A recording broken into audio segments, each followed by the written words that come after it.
Once upon a time, in a land far, far away, there lived a kind-hearted and beautiful girl. Sadly, her life changed when her mother passed away and her father remarried. Her new stepmother was cruel and selfish, with two daughters who were just as mean-spirited as she was. From the moment they entered her life, Cinderella was treated poorly.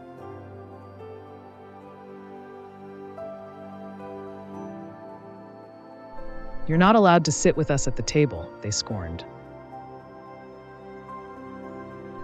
"Clean this up, Cinderella," they barked whenever something went wrong. While they were out and having fun, she had to stay home and do all the dirty housework. Her nickname, Cinderella, came from the ashes she would get on herself while sitting near the fireplace, seeking comfort and warmth with her cat by her side. One day, an exciting invitation arrived from the palace. The king was hosting a grand ball in honor of the prince, and all young women eligible for marriage were invited. Excitement filled the house as the stepmother prepared her daughters for the ball, but Cinderella was left to assist them instead of planning for herself. "You must be the most beautiful girls at the ball. The prince should choose one of you," the stepmother instructed. "Why can't I go?" Cinderella asked hesitantly. Her stepsisters laughed. "In that outfit? Who would want to see you there?" On the day of the ball, the stepmother and her daughters left, leaving Cinderella alone. Heartbroken, she couldn't hold back her tears. As she cried by the fireplace, a magical light suddenly filled the room. From the glowing light emerged a radiant fairy, bringing with her hope and magic. Cinderella couldn't believe her eyes. Standing before her was a fairy who turned out to be her mother. "Mother?" she exclaimed. "Hello, my darling," her mother replied warmly. "I've come to help you. You, too, shall go to the ball at the palace." "Really? But how?" Cinderella asked, astonished. "With my little help," said the fairy. "Now, fetch me the biggest pumpkin from the garden, and you, Kitty, go and bring me 7 mice." With a wave of her magical wand, the fairy transformed the pumpkin into a splendid horse-drawn carriage. And the white horse. "Now it's your turn," the fairy said, and in an instant, Cinderella was transformed. She stood radiant in a gown fit for a princess. "I look like a princess. But mother, I don't know how to dance. What if the prince asks me to?" Cinderella worried. "With these magic shoes," the fairy said, presenting her with glittering slippers, "you will be the best dancer at the ball." "Just one thing, my dear," the fairy added. "The magic will disappear by midnight, so you must leave the ball before the clock strikes 12. "Thank you so much, mother. I promise to leave before midnight," Cinderella said gratefully. Then, hesitantly, she asked, "Mother, will I see you again?" "I'll always be by your side," the fairy assured her.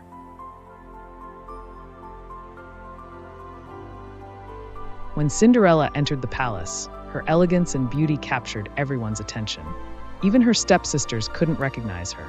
The handsome prince was immediately enchanted by her, and the king and queen admired her grace. "Now that's what I call a princess," the queen whispered. The prince couldn't take his eyes off Cinderella and invited her to dance. With her magic shoes, she glided effortlessly across the dance floor. Meanwhile, her stepmother and stepsisters were left speechless and consumed with jealousy. Cinderella was so overjoyed that she lost track of time. It wasn't until the clock on the wall chimed that she noticed. It was almost midnight. Panic struck her as she remembered her promise to her mother. Leaving the prince standing on the dance floor, she fled the ballroom. As she dashed down the grand staircase, one of her magic shoes slipped off her foot. But there was no time to turn back. She had to leave before the clock struck 12.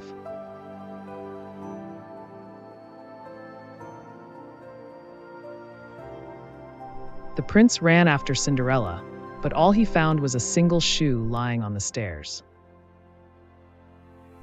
"Find the owner of this shoe as soon as possible," the prince commanded. "Travel the entire kingdom if you must, but find her." The prince's men set off on their search, visiting every house and letting every young girl try on the shoe. However, it fit no one.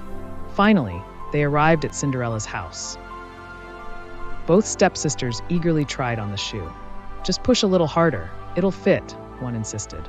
Yes, yes, my daughter's feet are swollen because she's tired, added the stepmother desperately.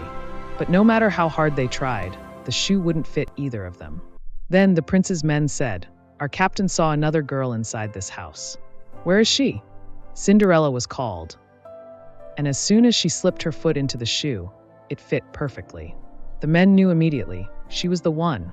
"You must come with us to the palace, young lady. The prince is waiting for you." Cinderella was taken to the palace, and as soon as the prince saw her, his face lit up with joy.